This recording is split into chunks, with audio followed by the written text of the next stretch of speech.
주님이 홀로 가신 그 길 나도 따라가오. 모든 물과 피를 흘리신 그 길을 나도 가오. 험한 산도 나는 괜찮소. 바다 끝이라도 나는 괜찮소. 죽어가는 저들을 위해 나를 버리길 바라오. 아버지 나를 보내주오. 나는 달려가겠소. 목숨도 아끼지 않겠소. 나를 보내주오.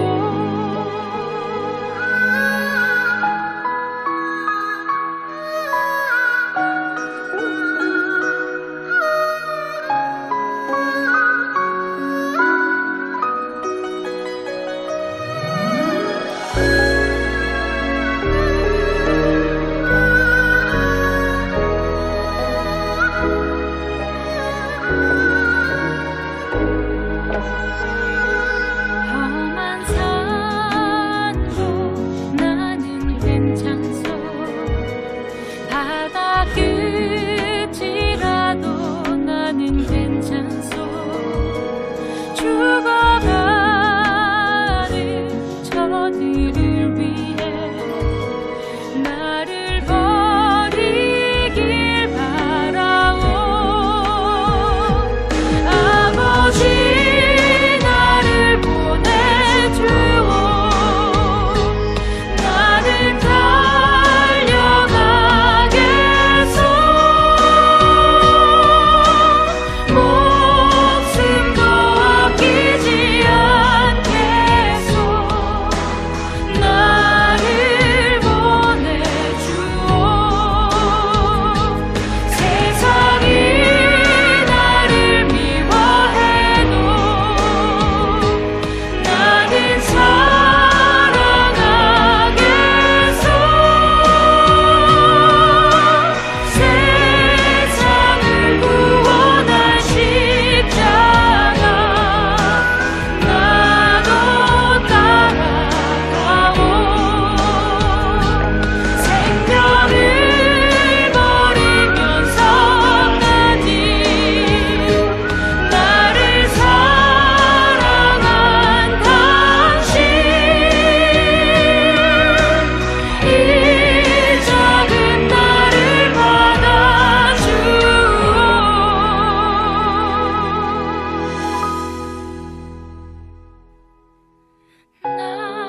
나도 사랑하오.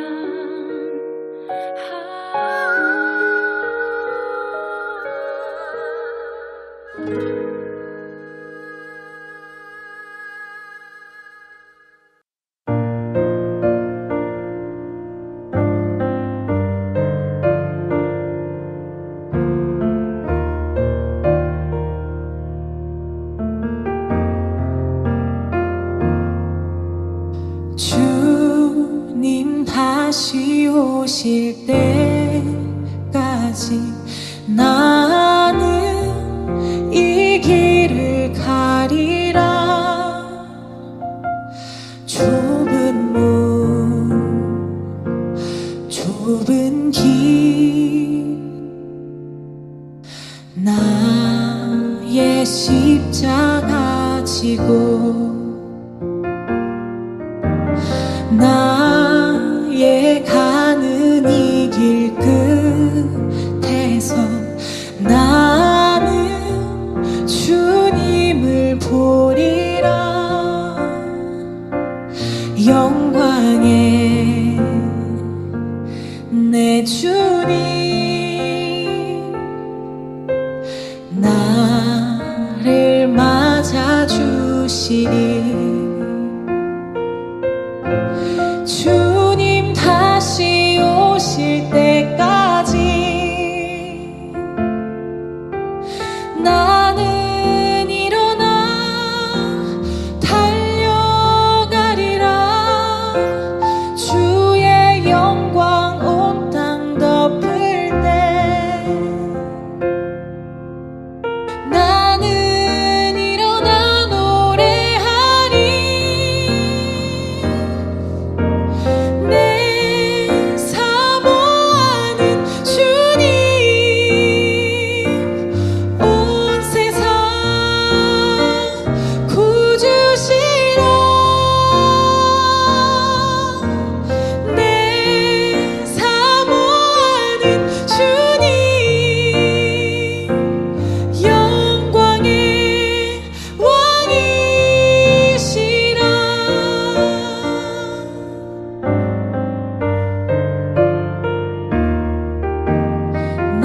나의 가는 이 길 끝에서 나는 주님을 보리라. 영광의 내 주님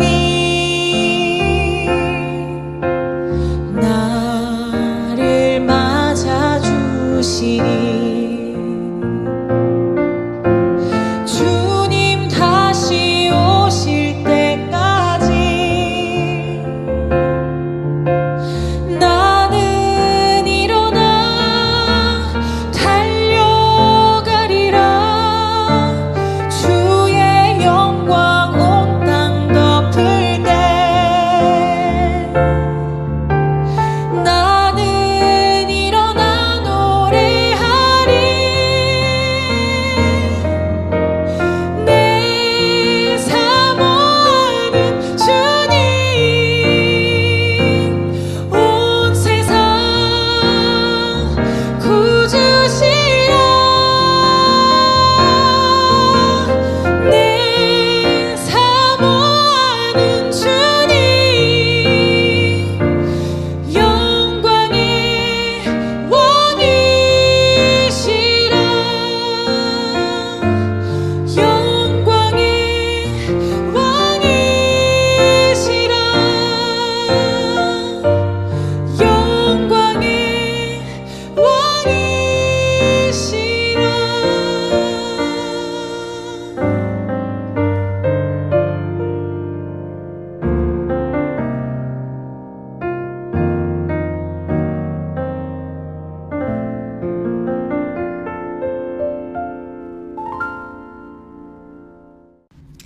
2021년 8월 17일 6.19 온전함 기도회로 모이신 성도님들을 축복합니다.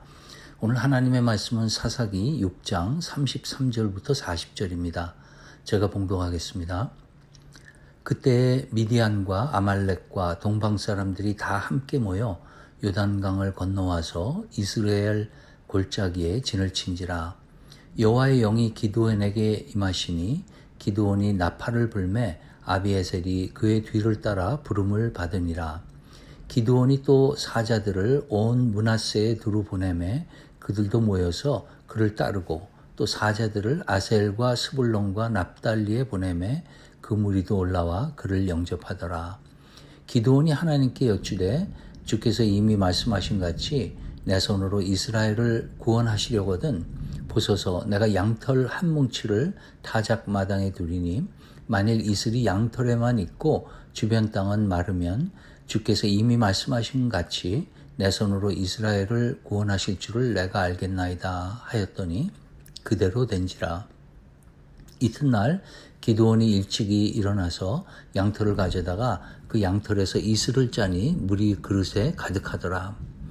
기드온이 또 하나님께 여쭈되 주여 내게 노하지 마옵소서. 내가 이번만 말하리이다. 구하옵나니 내게 이번만 양털로 시험하게 하소서. 원하건대 양털만 마르고 그 주변 땅에는 다 이슬이 있게 하옵소서 하였더니 그 밤에 하나님이 그대로 행하시니 곧 양털만 마르고 그 주변 땅에는 다 이슬이 있었더라. 아멘. 사사기 6장은 사사 기드온을 소개하고 있습니다. 기드온은 므낫세 지파 아비에셀 사람 요아스의 아들입니다. 이스라엘의 5번째 사사로 40년 동안 사역하였습니다. 이스라엘은 드보라 선지자 아래에서 40년 동안 평온하였다가 다시 여호와의 목전에 악을 행하였습니다. 그러자 하나님께서 이스라엘을 미디안의 손에 넘겨주십니다. 이스라엘 백성은 미디안 사람들에게 7년 동안 억압과 착취를 받고 극심한 고통을 겪어야 하였습니다. 오늘 말씀 33절에서는 드디어 미디안 연합군이 이스라엘을 치기 위하여 이스르엘 골짜기에 진을 칩니다. 가나안 땅의 곡창지대인 이스르엘 평야를 차지하기 위해서입니다. 마치 영화의 클라이맥스를 보는 것 같은 상황입니다. 미디안 사람들만 모인 것이 아니라 아말렉과 동방 사람들이 다 함께 모였다고 기록되어 있습니다. 이스라엘의 풍전등화 같은 그런 상황입니다. 오늘 말씀을 좀 더 잘 이해하기 위해서 6장의 앞부분을 다시 살펴보겠습니다. 11절에 보면 기드온은 밀을 타작하는 농부였습니다. 그런데 기드온에게 여호와의 사자가 나타나서 기드온에게 큰 용사여 여호와께서 너와 함께 계시도다라고 합니다. 그에 대한 기드온의 대답은 일단 불평으로 시작합니다. 여호와께서 나와 함께 계신다고 하는데 어떻게 이스라엘을 미디안 사람들에게 넘겨주십니까? 애굽에서 나올 때 보여주셨던 기적들은 다 어디 갔습니까? 라고 말이죠. 그러자 여호와께서는 기드온에게 그래서 내가 너를 보내는 것이 아니냐.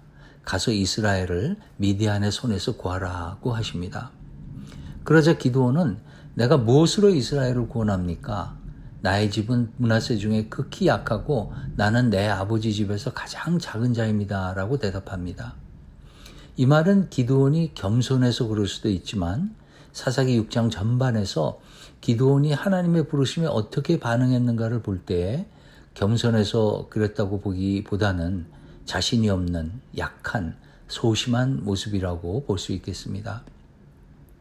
하나님께서는 그렇게 불평하고 약한 기드온을 포기하지 않으시고 내가 반드시 너와 함께 할 것이니 너는 미디안 사람들을 무찌르기를 한 사람 상대하는 것처럼 쉽게 할 것이다 라고 격려하십니다. 그러자 기드온은 여호와의 사자가 말한 것이 하나님께서 말씀하신 것이라는 증거를 요구합니다. 여호와의 사자는 지팡이를 사용하여서 바위에서 불이 나오게 하고 그 불로 고기와 무교병을 태우는 표징을 보여주고 떠나갑니다. 그러자 기드온은 자기가 여호와의 사자를 대면해서 죽게 되었다고 슬퍼합니다. 하나님은 그가 죽지 않을 것이라고 위로하십니다. 그리고는 그날 밤에 기드온에게 기드온의 아버지가 가지고 있는 바알의 제단을 헐어버리고 그 곁에 아세라상을 찍어버리라고 명령하십니다. 기드온은 하나님께서 명령하신 대로 하기는 하지만 그의 아버지 가문과 그 성읍 사람들을 두려워하여서 이 일을 감히 낮에 행하지 못하고 밤에 행하였습니다. 이렇게 33절 전에 나와 있는 기드온의 모습은 이스라엘을 구하기에는 너무나도 약한 두려움에 사로잡혀 있는 그런 모습인 것 같습니다. 그런데 그때 33절 시작의 그때 영화의 클라이맥스를 보는 것 같은 미디안 연합군의 공격이 시작됩니다. 그리고 34절에 여호와의 영이 기드온에게 임했다고 기록되어 있습니다. 자, 기드온이 나팔을 불고 사자들을 온 므낫세와 아셀과 스불론과 납달리에 보내자 사방에서 이스라엘 백성들이 모이기 시작했습니다. 사실 연약한 기드온이 나팔을 불고 사람들을 보내었을 때 여러 지파의 사람들이 자원하여서 기드온에게 모인 것은 예산 일이 아닙니다. 한갓 농부였던 기드온이 모이라고 한다고 그 많은 사람들이 강대한 미디안 연합군을 대항하기 위하여 모인 것은 그 자체가 하나님이 함께 하신다는 표징인 것입니다.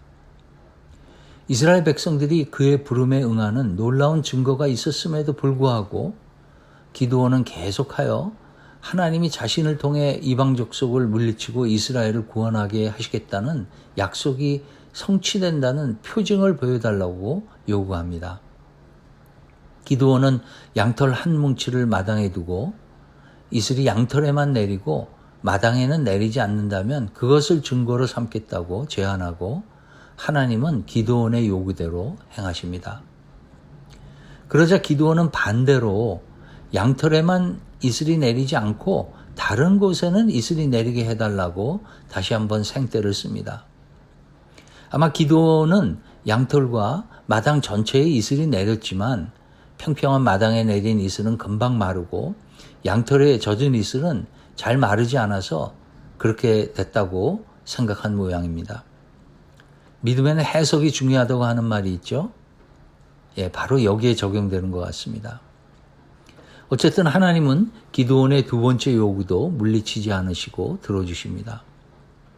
자, 사사기 6장 전체에서 우리에게 확실히 보여주는 그림은 약하고 의심 많은 기드온과 그 기드온을 끝까지 참으시면서 격려하고 위로하며 부르시는 하나님입니다. 이러한 모습은 모세가 하나님께 부름받았을 때 자신이 능력이 없다는 이유를 대면서 바로에게 가기를 주저하자 하나님께서 계속해서 모세를 격려하고 결국에는 모세의 지팡이를 뱀으로 만드는 표징을 보여주시는 것과 같은 장면입니다. 우리의 삶에도 하나님의 부르심이 있습니다. 우리 또한 기드온과 같이 그 부르심에 대하여 겁을 먹고 가기를 싫어하며 의심을 품는 그런 약한 부분이 있습니다. 그럼에도 불구하고 하나님께서는 우리와 함께 하시며 우리를 기다려 주시고 격려하면서 그 길을 가게 도와주십니다. 하나님의 이런 모습은 마치 아기가 첫걸음을 떼려고 걷다가 넘어지면 다시 잡아 일으키는, 그것을 아기가 걸을 때까지 반복하며 격려하는 아버지의 모습과 같습니다. 소심한 기드온의 요구를 끝까지 참으시고 들어주시는 하나님의 표정이 어떨까 묵상해 보았습니다. 귀찮고 한심하다는 그런 찡그린 표정이 아니라 입가에 미소를 잔뜩 띠고 아기의 아주 작은 그런 진전에도 박수를 치면서 아기 옆에서 넘어지면 언제든지 잡을 준비를 하고 있는 사랑스러운 아버지의 눈길이 아닐까 생각해 봅니다. 우리 모두는 하나님이 일을 하기에는 연약한 자들입니다. 하지만 그런 우리를 통해서 하나님은 세상에 그분의 능력을 보이시길 원합니다. 우리의 연약함을 핑계 삼지 말고 자비로우신 하나님의 능력의 손을 믿고 부르시는 길을 믿음으로 걸어가는 우리 모두 되길 주님의 이름으로 축원합니다. 그러한 순종의 길을 걸어가기 위해 저희들에게 필요한 것이 있습니다. 34절에 보면 여호와의 영이 기드온에게 임했다고 기록되어 있습니다. 하나님의 영이 임하자 기드온은 나팔을 불어 그에게 주어진 사명을 수행하기 시작했습니다. 그 34절 이외에 나오는 것을 봤을 때 여전히 소심하고 표징을 요구하는 그런 기드온이지만은 하나님의 영이 임하자 그의 말에 변화가 생기기 시작했습니다. 기드온은 36절에서 내 손으로 이스라엘을 구원하시려거든. 그리고 37절에 내 손으로 이스라엘을 구원하실 줄을 이라고 하면서 조금씩 그의 손을 사용하여서 이스라엘을 구원할 것이라는 확신이 생기는 그런 말들을 하기 시작했던 것입니다. 그렇습니다. 하나님이 부르신 그 길을 가기 위해 우리에게 꼭 필요한 것은 하나님의 영이 임하고 그 영이 우리의 삶 속에 충만한 것입니다. 하나님의 일은 우리의 열심과 능력만 가지고는 결코 이룰 수 없습니다. 우리의 의지와 감정은 너무나도 불안정합니다. 하나님이 우리에게 맡기신 일을 감당하기 위하여는 하나님의 영이 필요한 것입니다. 하나님의 영이 없이 우리의 열심으로만 하는 일들은 일이 매끄럽게 진행되어 가는 것 같지만은 영적인 효과가 없는 것입니다. 이 말씀을 묵상하면서 제가 6.19 말씀을 준비할 때 얼마나 하나님의 영에 의지하는가 돌아보는 시간을 가졌습니다. 말씀을 준비할 때 성령의 충만한 가운데 하는가?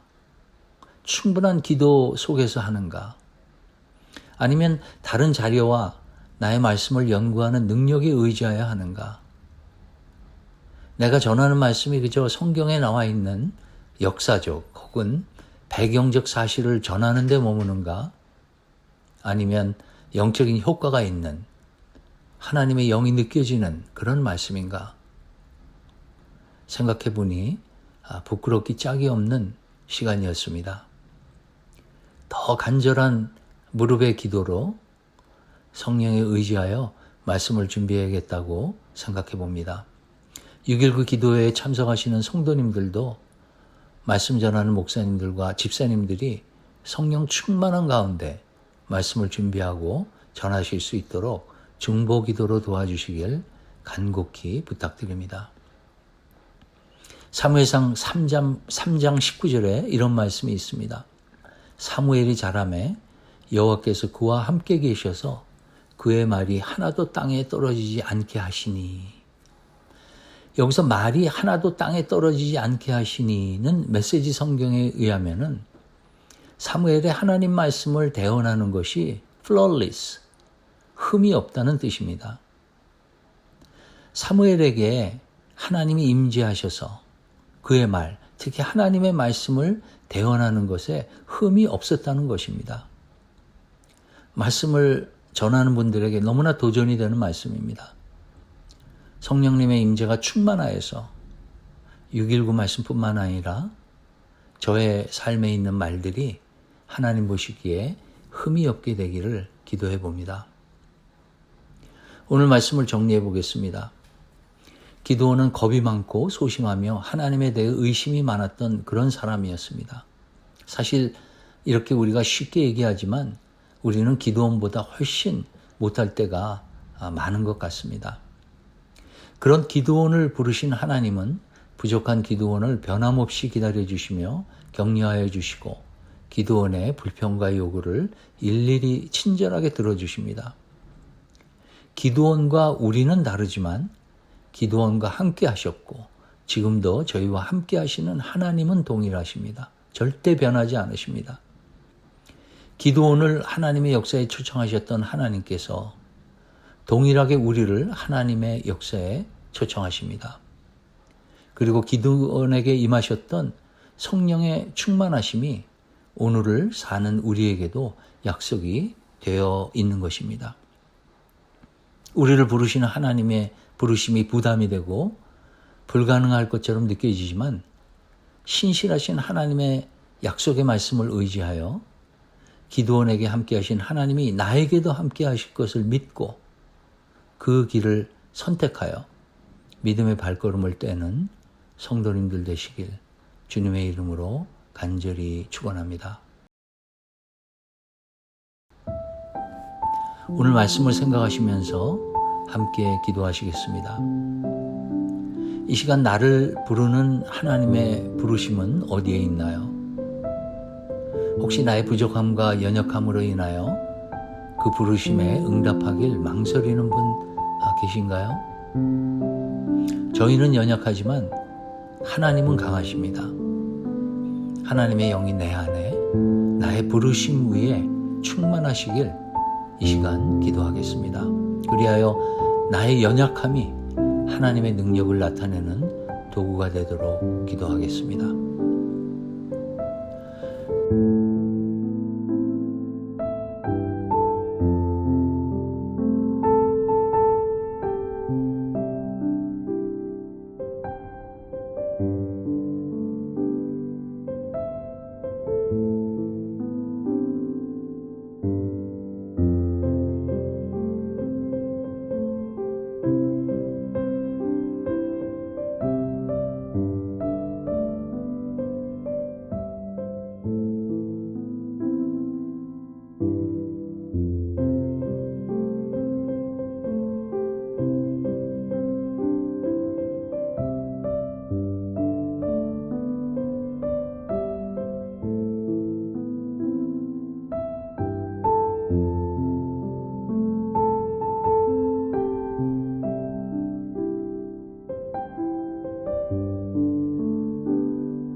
코로나 사태의 진정을 위해서 기도하겠습니다.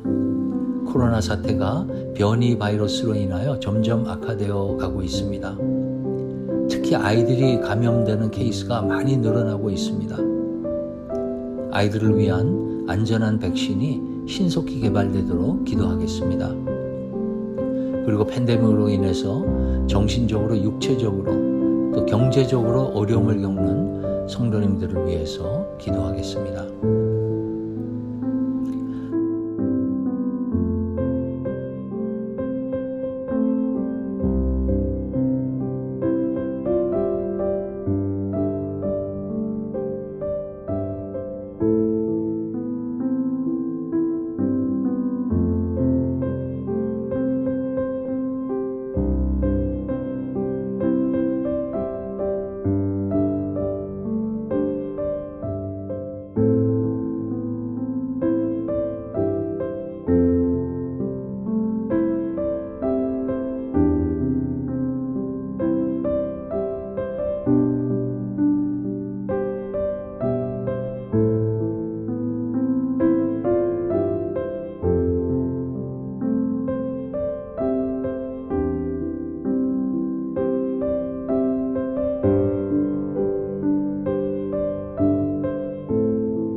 마지막으로 교회를 위해서 기도하겠습니다. 예배 시간의 변경이 순조롭게 이루어질 수 있도록 기도해 주시고, 토요일 새벽에 진행되는 목장 세미나와 목장 재편성을 통하여 목장들이 힘을 얻고 새로운 비전으로 나갈 수 있도록 기도하겠습니다. 한국을 방문 중이신 김준규 목사님의 영적, 육적 건강을 위해서 기도하고요. 또한 육신의 병, 마음의 병으로 고생하시는 성도님들이 계시는데 그분들을 기억하시면서 하나님의 은혜와 놀라운 치유를 구하는 기도를 드리시겠습니다.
주님께서 가르쳐 주신 기도로 기도회를 마치겠습니다.